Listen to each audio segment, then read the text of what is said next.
This video is going to be going over all of episode 4. As usual, I just autoed through all of it with the free unit, same team as episode 3, and then marked down any stages where I couldn't auto. Also, if you find yourself needing more help, you can check out the episode guide. There's a few more bosses marked down here. I'm only going to talk about a few bosses in this guide, just because most of them were autoable. It's really just Yulha and ZO1 plus ZO2 that are going to get shown here. They'll also mention a couple of other ones where you might want to switch your team. But there's some other bosses here, like Apocalypse Ravi, Arya, and Peyra, and Force Disaster Hadong. So you might want to come check these out if you were struggling with those bosses. So let's, again, take a look at first. The requirements for getting 3 stars is just going to have, it's the same as episode 3, have one Earth hero, have one Fire hero, have one Ice hero, or whatever. So switch out your Mercedes with a Saria if an Earth hero is needed. And then for anybody looking to do their add-in missions, it's worth mentioning the specialty change guide, which I'll link in the description. Here is all of the important add-in missions and the best ways for you to clear them so you can unlock your add-in. So really, all you really need is burn add-in right now. So you can pretty much stop after you finish the chapter 5 ones. First up, I'm going to quickly mention the 2 stages where I at least had to switch out a member of the team, just because of the way the fight worked. So first up is in Chapter 6. You have to fight Taeyou at some point. Over here. He punishes non-attack skills, so we're just going to drop Reek for Ross. You'll just do Ross, Tamarin, RB, plus Mercedes. And then the next one is... I actually didn't bother switching my my team for this, but I would recommend it, because when you fight Lua over here... She's ice, Mercedes is fire, your Mercedes isn't doing anything. You should probably just switch out Mercedes for Asaria. The next fight we will be stopping and doing a bit of changing for is Yulha. Yulha's main mechanic is just for S2. When you hit her with a non-crit, she's going to reflect 100% of the damage that she takes from this unique effect. This is going to straight up one-shot your DPS, so we definitely don't want to proc this. However, her S1 inflicts provoke and decreased hit chance, so even if you have crit, if you get provoked, the decreased hit chance is going to blind your unit and make it a 50-50 whether or not you actually hit her or not with a crit. Though also, these adds here that she summons during the fights, when they use their S3, they will dispel 1 buff from all enemies, which is you are the enemy. So you're going to have to do a little bit of RNG, but you can manipulate the fight, which we'll go over as we get to her. I'm going to remove this Ron NPC because he's ice. Definitely pick up like a real supporter. I'm just not using supporters in this account. For my team, I'll be using this. We need 1 Earth hero. You can use Addon or Asaria. I'm just using Addon because she gives 7 crit chance to everybody, which honestly only really matters for herself, but either one works. Tamarin on her normal build. I'm not giving her 100% crit chance, just because I don't think it'll matter that much. There's also Commander Lorena. Also, the normal build I've been using on her with Daydream Joker for damage. Verdant Addon, I stole Arbiter of Eldred's gear. And also Daydream Joker for damage. She gives 7% crit chance to everybody, so she can be as low as 93. You can definitely use this area for this slot. The double Tamarin S3 might be something that's nice to have. And then we also have Ross, going geared with crit chance. Since he's fire and Yulha's earth, he only needs 85 technically. But this is just the plus 15 gear from Path of Air, and I stole Mercedes's necklace and ring. Some of these DPS pieces are actually better than the ones Arbiter has, so I might look to do a little bit of swapping there. And for his artifact, I gave him this, which he's not in the front line, so it kind of doesn't really matter, but yeah, any artifact honestly works since we're just using him as a dual attacker here.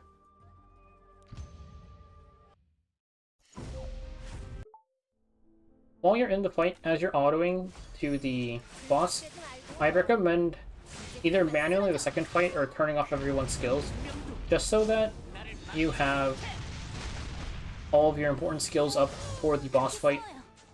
You can keep the skills on for the first wave, at least turn them off for the second one, or just manual it.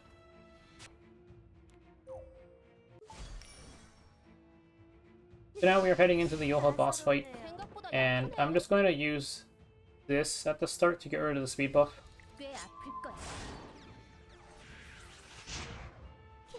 Once is the attack down, or the unbuffable, but it's fine. I'm gonna pop Tamron S3 and just give ourselves attack buff here.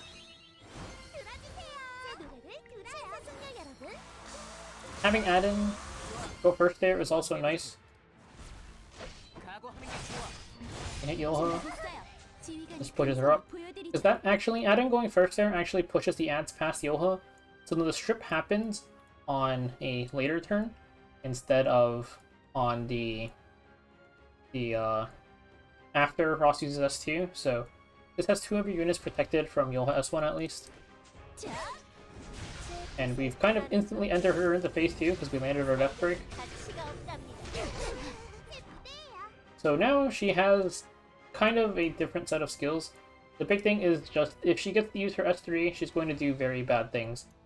And we can see, she does still have the non-crit thing. So we're going to hit the ad, just in case. When we missed, not fantastic, so we're going to wait a little bit. We could have also opt to, I'm actually not sure if Kazran procs it or not. And it's not something I'm going to be finding out. Let's use S3 here, or S3 here to get ourselves defense buff just in case. Which she ends up stripping, but... Okay, we are going to be fine. We can just heal that up. Gonna soul burn S3.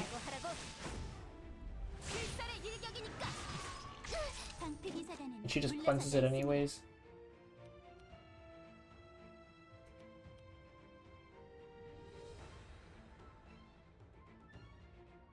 Once every 2 turns is when she gets to dispel. So it kind of sucks that we had to use it up there, but we can just burst her down anyways. Doesn't really matter that we didn't death break, because no matter really does too much damage, we kind of just kill her anyways. And whoop, she's dead. We're in chapter 10 of episode 4, but before we can finish the entire episode, we need to do this mid-boss fight pretty much. This fight is honestly more annoying than the final one, just because in the final one you go straight to the boss fight, but here we need to fight all of the small mobs on the way there and hope that our DPS does not die. So the team I'll be using is going to be Grand Arena, Ross, Assyria, plus Tamarin. Ross is just on the plus 15 HP gear from Path of Air with an Aureus. Commander Arena is on her mix of Destruction and Pen gear from the Golem Challenge, as well as Path of Air, with a plus 30 Daydream Joker. Tamarin's on her usual gear from Path of Air, as with Magraha's Tome. And then there is Assyria, who is just on pretty much random speed gear that you do ideally want some bulk. You don't need this much effectiveness, you can just... You don't need like that much, it's probably like, aim for like 85 or something, just so you have enough for expeditions as well. And you might as well take Song of Stars from Furious while you're at it. I would honestly recommend just manually this entire stage. It might take a couple of tries, just if you have really bad RNG, but these guys are annoying. So you can start off by just, if your Assyria goes first, reset Tamarin. If your Assyria goes second, reset Tamarin anyways. After Tamarin goes, and then we're just going to toss an S3 into this guy, and hopefully land Death Break. We land our Death Break, so it's fine. Even if you miss your Death Break, Ross S2 has Death Break. One thing about these guys is you don't want to hit them unless you're going to straight up one-shot them, because they have a chance, or not a chance, but they're going to get a counter-attack buff if you drop them low and don't kill them. So I'm going to ignore them here, and I'm going to just hit this instead.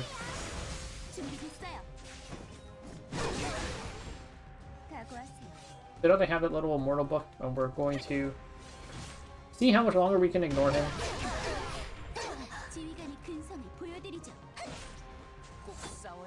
Because if he's immortal, we have no way to kill him. Might as well defense buff here.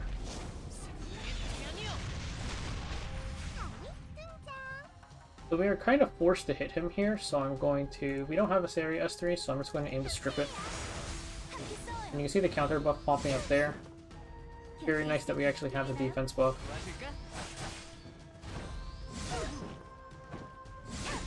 And this is what I mean by bad RNG. You're just forced to reset there because these mobs are completely annoying to fight.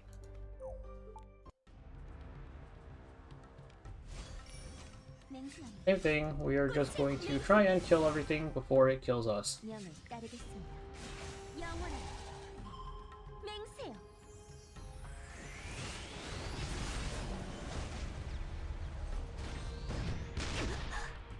The cannons also just randomly counter and stun you sometimes.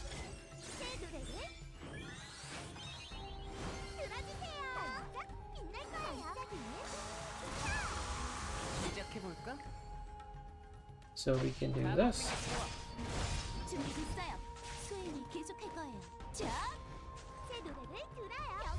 Oh, I did not mean to click on him.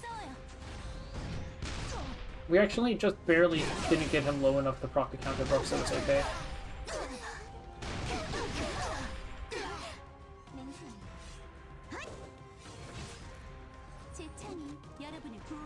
Take out this cannon. I'm gonna put up a defense buff here because we're getting kind of low.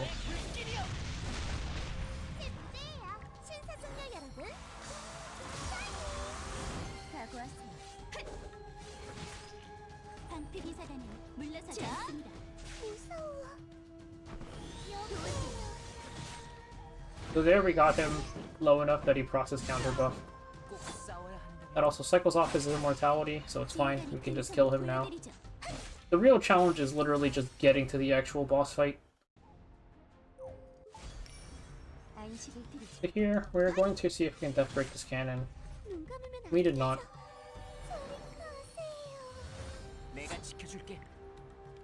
And Ross S2 here. Kill it. After you kill that cannon, it's honestly not that bad anymore. We can kind of just chill. Hopefully get a good amount of souls going into the boss fight. I would say that first wave is probably the most annoying one, just because they drop like 3 AoE hits on you instantly, and Commander Lorena is a pretty squishy unit.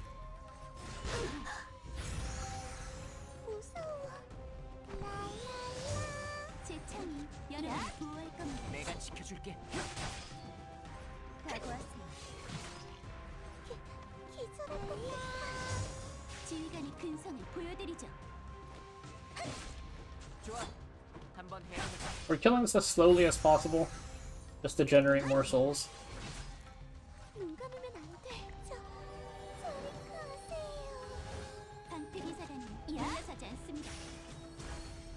So now we are headed into the first Taeyou boss fight. He leads off by just S1ing a random unit and silencing them, and these guys also silence. It's kind of annoying. I did bring Kazran, but 40 souls is a pretty big cost. We don't need to reset anybody, we're just going to toss S3 into Zio.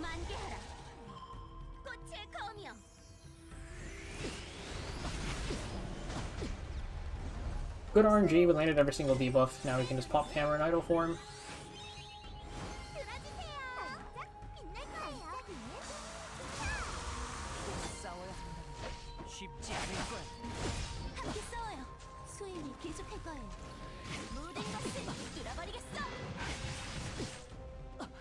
And just like that, this boss fight is over.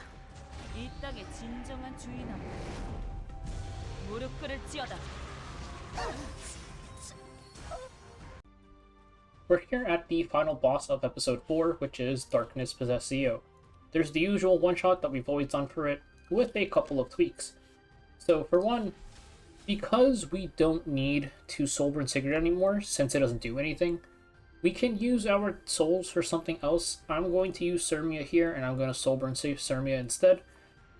And depending on how fast your Sigurd is, you might be able to get even more damage with Surmia's S2 Soulburn. Problem is, now with one, the reset being removed, but also, even though they give us a bunch of Destruction Pen here to the point where we can get a pretty good Destruction Pen Sigurd going on no matter what, not being able to S3 after we S2 is going to reduce our damage, in which case I would just say, if there's ever a floor to abuse supporters, this is the floor. And I will talk a little bit about how to cycle through your supporter list to find the right supporters that you want to use. So the thing about the way the supporters work is that you have to actually clear a stage with them in order to refresh your list. So I can show that real quick. If we just enter and yield 3 times in a row, we can see that we're slowly going to be getting through the supporters here. That's one gone. Try again.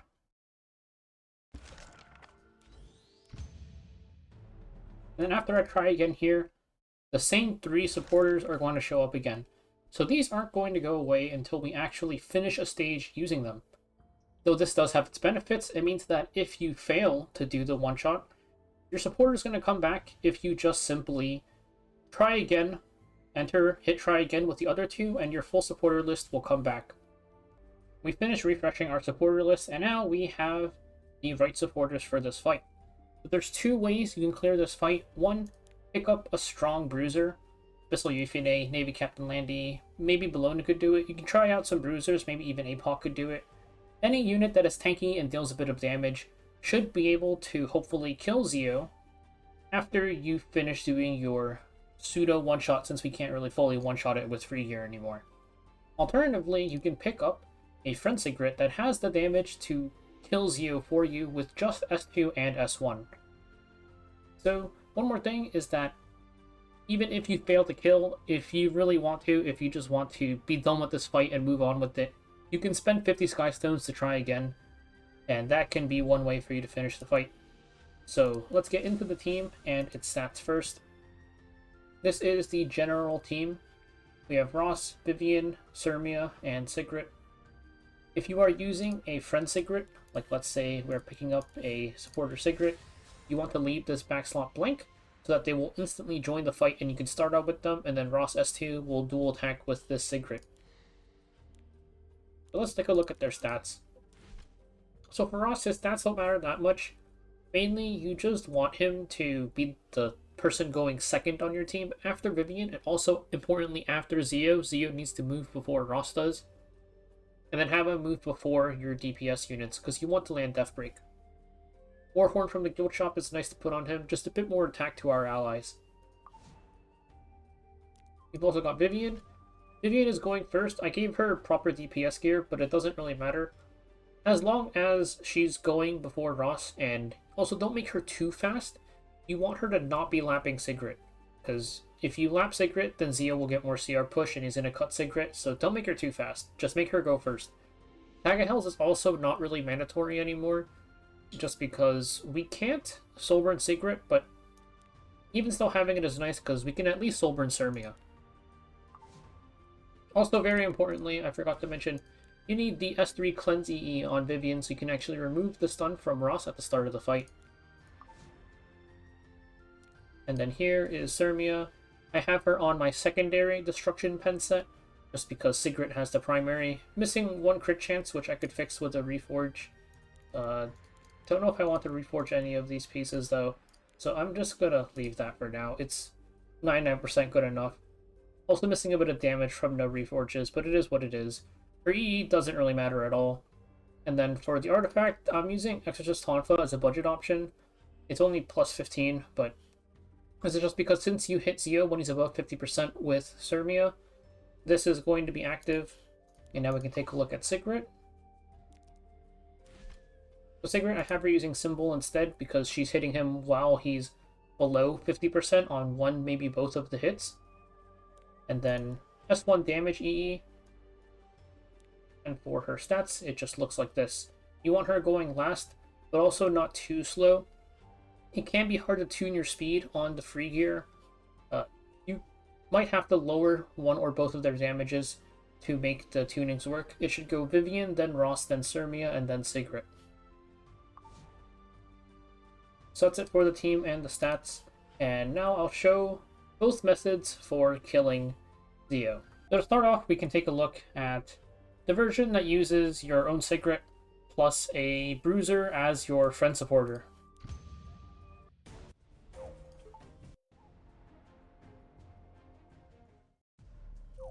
We also have to turn on off auto real quick. 구원은 없을 거다. At the start of the fight, Zio's gonna S3 Ross. That's why we have Vivian here. S3 will cleanse the debuff.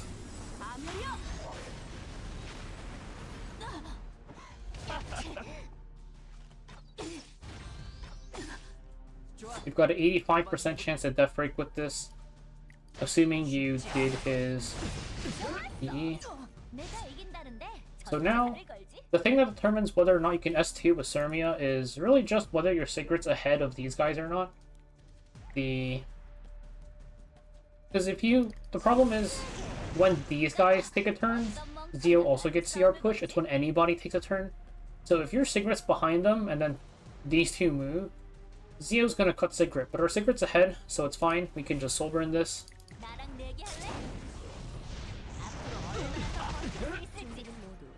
Now we can S2. So we've got a little under 15% HP to work with. And we have to try to kill him before he kills us.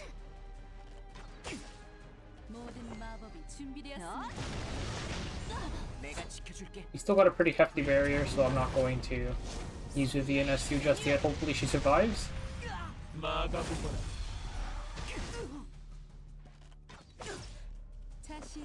Now we can S2 to remove the stealth. We can start hitting Zio.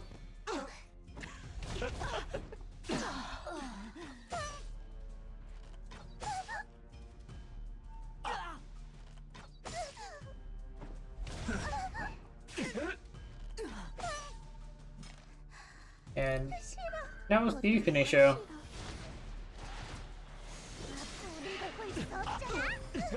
하찮은 피조물의 한계 시험해 보겠다. Soul burn her S1. And he's dead, but I'm gonna yield real quick so we can do another run. Now we can take a look at the version that uses a friend secret, and we'll see how it goes.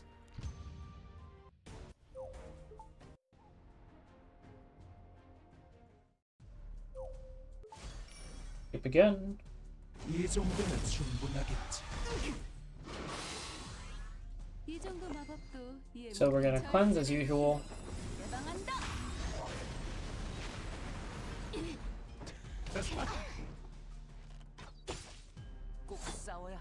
We're going to S2 and hope that we Death Break.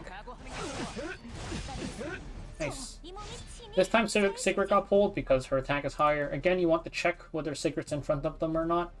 Because with friend Sigrids, you can't really control their gear. If she's slower, then do not S2 here with Sermia. We're ahead, so it's fine. You can S2 and Soul Burn as usual.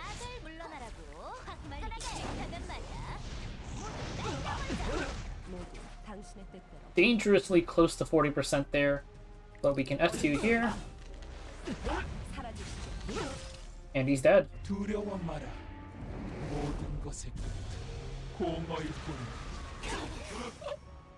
That is the Episode 4, Chapter 10 Zio boss fight. As reference, here is the Sigrid that I used, or rather that I borrowed, to do the one-shot using the Friend Sigrid version. She is on Rage Pen with the 20% damage boost artifact and the S1 damage increase E. Could be better. Some of this gear is kind of atrocious, but it gets the job done. And it's pretty much good enough.